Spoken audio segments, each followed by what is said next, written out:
New plans to ban the sale of new-build homes in England under leasehold have been unveiled as the government called it a sign of the broken housing market.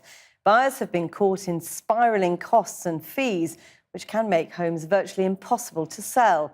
Jane Dodge reports. It is my dream house. And can we see inside? Yes, you can, yeah.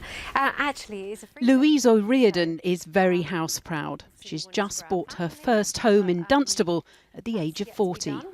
Well, we have a bedroom for my stepdaughter, Shannon. We have a nice sized living room where we do lots of cinema nights. Lovely.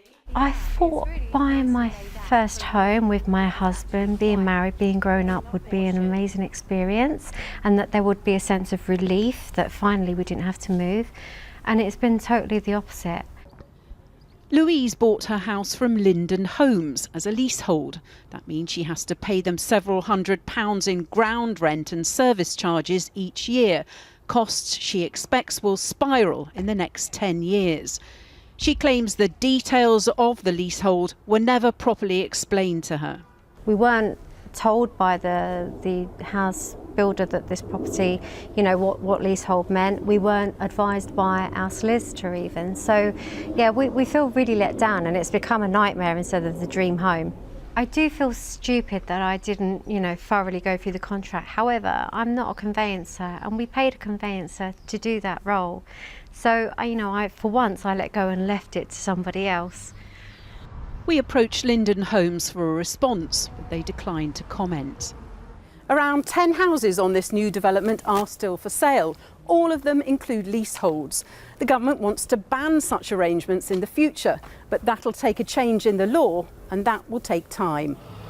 Some developers have looked at this some kind of license to print money almost, and that's why I have called it practically feudal practices, and it's not right, it's not acceptable. Now, some developers, since we've shined a light on this and made it much clearer about what's going on, some of them are already, such as Taylor Wimpey, have come forward and set aside £130 million and said that we will help some of our customers with this.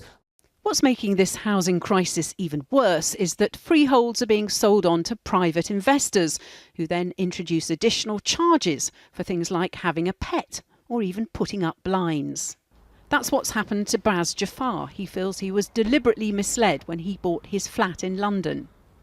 If the details around the ground rent and the terms of the lease were explained to me in a clear fashion, I would have either walked away or asked for the terms of the lease to be modified.